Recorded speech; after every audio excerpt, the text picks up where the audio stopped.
So I wanted to talk about a couple of things today. I think, uh, first of all, I wanted to talk about being in a service industry and building an actual business versus building yourself into a job, right? Now, when I want to just kind of take it back a little bit to last year, we're in a lot of similar kind of type of business, right? We're in a service-based business. If without us, as or people behind the scenes moving people along, neither of our businesses would exist, either being in an accounting sphere or being in a recruiting sphere, right? We need to have these people constantly moving things along and moving the process along in order to actually perform those services. That's what we get paid for, services. We're service-based companies, right? So last year, and you might not be able to tell this because I sit behind the screen, I kind of hold my weight a little well, but I'm actually a really, really big fat guy. So I decided to get the sleeve surgery. And when I went in there to try to get the sleeve surgery, I had a lap band from a long time ago. And a lap band was another type of stomach surgery, right? Now this guy's just, constantly getting stomach surgeries. So they went in there to remove the lap band. And when they cut it out, they kind of turned my stomach into Swiss cheese, right? There was a bunch of scar tissue around the lap band. And so I got really sick, right? They took it out. They didn't complete the operation. It made me really sick. And so I was basically in the hospital. I was told I couldn't drink water for 7 days. And we just had the saline pump the whole time. That was a really horrific experience, not being able to drink water. It's really, really, it's really kind of weird. You don't realize how much you appreciate drinking water. Um, so I was sick, right? So I was in the hospital for 7 days, and then it took another additional 2 weeks to recuperate. 2 weeks, which I didn't plan for, right? I had planned for maybe a week and a half. I could do my job at my desk, right? No problem. I was by myself at the time. I didn't have any employees, and so it was just me, right? I'm a service company, right? If people ask me questions and stuff like that, I have to respond. I have to do my job, right? And I'm sure you're probably in the same scenario. And right after that, I got sick with the flu for another full week, right? This is back in December of 2019. And so, it really put me behind on the year, and it was really difficult to kind of come back and claw back. But it also put a new perspective in my mind, and that was what would happen if I'm not here, right? What would happen to my clients, customers, everything else, right? What would happen to my livelihood if I was not here? And you'll realize that a little bit, especially if you're an independent recruiter going forward, that a lot of it relies on you being healthy and ready and working the entire time in order to derive an income for your family. So it's one of those things where I kind of had to do a little bit of introspection and think about how my business was currently structured and how I could structure it to the point where I am not as crucial of a part and the services keep going, whether I'm there or not, right? And so that's the difference between being an independent recruiter or making that independent recruiter leap into an actual firm owner. And so I wanted to talk a little bit about what that kind of looks like as you make that transition and as you start adding employees and you start building your business. One of the first things that you have to come to a realization is that you don't want to build a job for yourself. You're a technician, if you will, right? You know how to do the process, and you also know how to manage the candidates. You know how to get candidates in place. You know how to get the contract signed. You know how to get the money in your pocket, right? You know the whole process from beginning to end, especially if you're an independent recruiting agency owner, right? So there is a process in there, whether you know it or not. There is a process, and there's steps along the process way in order to complete that transaction, right? That service for somebody that you're performing. A bunch of different little steps, right? And part of what I had to do this year, and I'm sure, there's a lot of people who may be watching this right now that had to take that same leap, is when you acquire employees, you start realizing, man, I never wrote down the processes. And it's so much harder to teach the process than it is necessarily to do the process or to be that technician person, right? And so that brought me back, and it brought me thinking about books that I've read in the past, and I'm going to get on a self-help kick here, but it's very crucial that you're always reading and always trying to adapt to new things, especially as a business owner. So the more that you can read and the more knowledge that you have, you're going to be steps ahead of everybody else who's in your field. You have to put at least a little bit of time every day into reading and improving yourself in some manner. Okay. So one of these books that I read was The E-Myth. And if you haven't read it before, I mean, it's an absolute treat. So in The E-Myth, they kind of break down this whole process, the process of building a business. And one thing before I kind of forget going into it, I have a lot of folks that come to me, they might be closer to the cusp of retirement. They were independent owners and independent agency owners for years and years and years, to the point where they really don't have a model in place that they can kind of create and sell that business, right? So I mean, when you think about it, if you're an independent recruiter, it's just pretty much you don't have other people in your organization, what what can you sell? Can you sell your business? Maybe you can sell like your leads to a certain degree. You can sell your client list, stuff like that. Maybe people might be interested in that. But if you were to go out and try to sell your business tomorrow, what would you be able to sell? And for most of you, you're gonna say, well, the only thing that I could sell is really myself, to a large extent, my book and clientele. But I would probably have to come on board and make sure that that process was still going, right?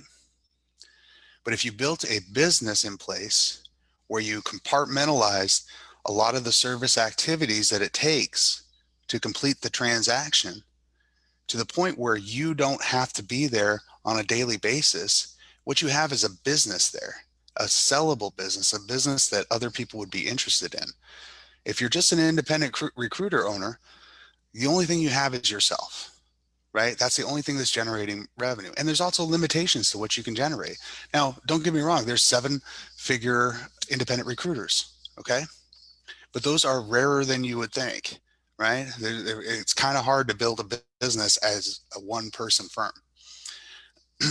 You can build it over time, but if you want to really accelerate your growth, you might want to plan for actually building a business process in place, a process that depends on people working together like gears, like cogs in a clock, right? Working together like cogs in a clock to complete a goal for the company. So that brings me to The E-Myth. It's one of my favorite books that I've read in business. And if you get a chance to read it, it is definitely how you make that transition or make that leap. I mean, it's the epitome of making that leap from being like an independent person or somebody that's built themselves into a job and making that leap into actually building a real business in which the performance functions do not always depend upon your interactions with it, right? Once you've completed the processes, a lot of the processes start taking hold and people can do a lot of these things without you, right? So once again, if I was to think about it from a recruiter's perspective, what things can I parse out and create different compartmentalization protocols to create this overall service delivery? And the reason why I say we need to compartmentalize is I think this, if we bring somebody in, we try to train somebody, are these people going to take over our business or try to go after our clientele, right? Well, if we have compartmentalization in place, they're not going to know the processes.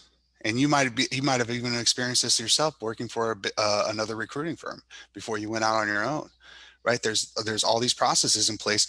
It's so much harder to start one yourself because you don't have those processes.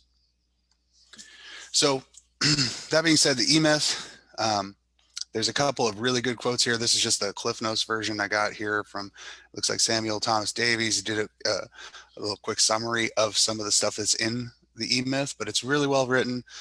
So you might want to give it a shot. It's also on Audible, which is where I consume a lot of my books. So most small business owners work in their business, and this is the key word, in their business rather than on their business. And we see that all the time. If I come to work, unfortunately, sometimes I'm sitting there instead of doing sales calls and doing all that other stuff, I'm having to deliver on client service work, right? So I have to compartmentalize my service work. And then I also have to take that extra time to work those 90-hour weeks to run the other parts of the business, the management component of the business, the sales component of the business, and marketing component of the business, even my own financial component of the business, right? So everybody has to do these things.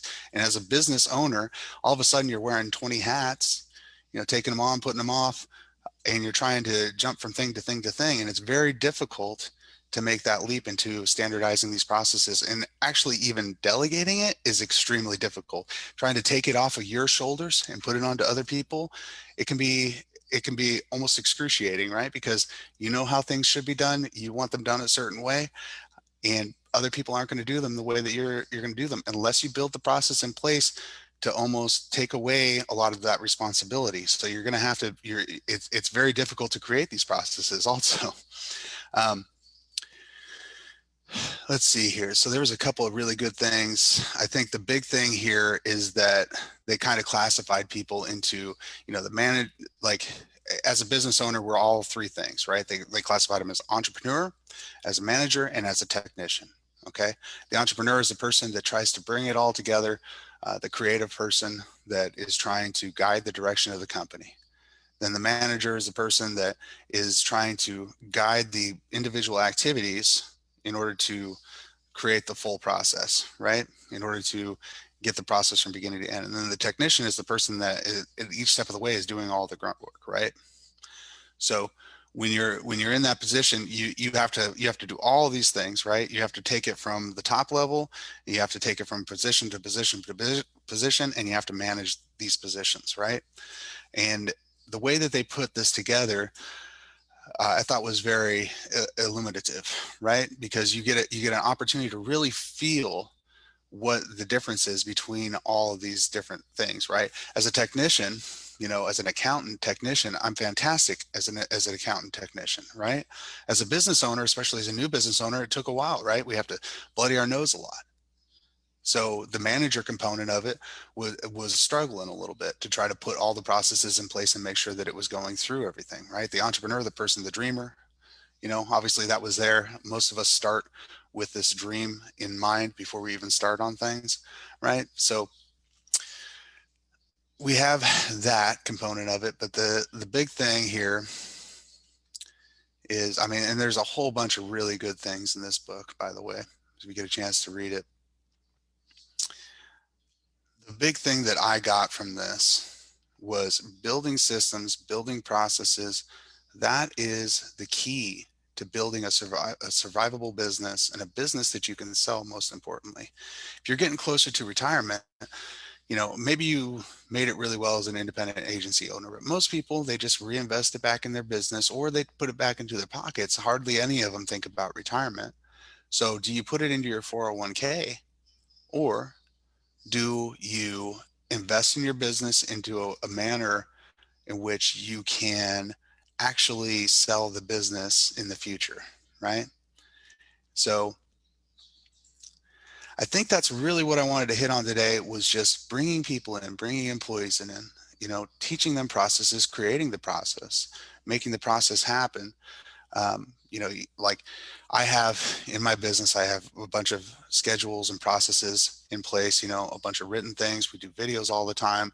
We try to make sure that we're eliminating errors, right? If there's some particular tasks that I would like an employee to do, I try to make sure that that's outlined in a way that is that basically you can't screw up, right? You want to try to make sure that it is completely written down. It's very difficult to make an error, right? You also want to make sure that you're compartmentalizing things too. Employees do very well with specific tasks. Once you start elaborating on those tasks and giving them too much and too much of what you do, right, it starts to become, you're starting to get less of an effect from that, right? And then they can't concentrate and they can't get better at it, and it also just creates frustration. So making that leap is a little difficult. And if you are a entrepreneurial or independent recruiter, one of the first things that you can do, and it's something that you can do relatively cheaply is to outsource virtual assistants, right? Get people to help you schedule. If you have LinkedIn processes that you're running consistently, you can easily put an assistant in there to help you drive more leads and more interviews and all of that stuff, right? So there's a couple there. I honestly, I've worked with, I think that, Filipinos are probably one of the best places to outsource if you're going to outsource. But there's, like there's Upwork. I think Upwork might be a good place to get started. I think it's up and down, right? If you go to Upwork, you're going to get up and down in terms of quality of the people if you're trying to do some of the virtual assistant stuff, right? And they're also a little bit more on the pricier side too, so it can be difficult to staff up with somebody from Upwork. But if I wanted to look for a virtual assistant, you're going to find some, right? When you're in Upwork, we got some $30 though. This one must be good. $30 an hour right there. You can sort by price and stuff. If you have a couple of tasks that you can outsource, writing up a list of this is what I would like somebody to do for me, and this is the process that you need to do it. So if you have a way that you do things on LinkedIn or something like that, you want to make sure that you kind of write it down, go through it, maybe make a video or something like that, and then you can have somebody do this for you. If your time is worth more, right? Especially if you're out there making calls all day, you are the person that has that particular level of talent. You can go over to the virtual assistants and use some of the virtual assistants and make that work for you. See, Upwork has some pretty pricey virtual assistants. There's another firm called, like, I think it's called Outsourced Global. Outsourced Global. I want to say that this is it. Nope, that's not it. All right, there is another firm. I just cannot remember the name of it right now, but it is a Filipino firm. Personally, I think the Filipinos are great people to work with. They've always been very helpful. Their English is very good, and so you can even have them do calls and stuff like that, at least to kind of get warmed up or something like that. If there's do a bunch of cold calls or if follow up calls or something like that, they're going to be spot on a lot of that stuff. I wish I remembered the name of the company, but they're Cloud Source. Cloud Source. There we go.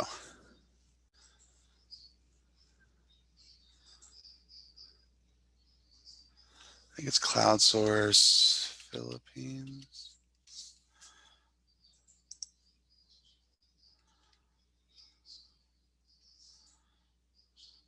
Maybe it's Cloud Staff.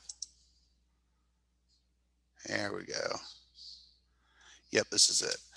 Yeah, so these guys, it's more like hiring a full-time employee, right? But we're talking a lot of the times the employee that you're going to have here is going to be about $10 an hour, $9 an hour when all is said and done. And that's paying their fee to hire the right person for you and help you hire the right person in the Philippines. And so these guys can help you compound your growth by making sure that you're able to do some of the things, some of the more pedantic tasks. You can farm those off and continue working and continue making sure that the business is growing. Obviously, you've got to hire people that eventually that are going to help, like, be a crucial component of your business, probably stateside, right? But if you're just starting out, hiring a virtual assistant is a very good step, right? So I would say that this could work pretty well. And there's a bunch of different types. Let's see here. Let's look at the pricing really quick, see if there's anything cool here.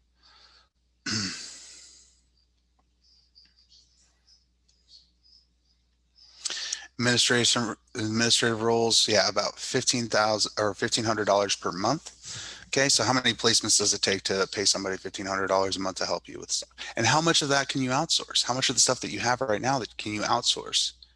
And so it's really crucial to start thinking about your business in these little compartmentalized spots and how you can change those up and make that more productive for you as a whole. Okay, so that's pretty much all I wanted to cover today. And we'll actually talk about some financial topics next time. But every once in a while, I got to throw in something that's not, hopefully, not so boring. All right, thanks.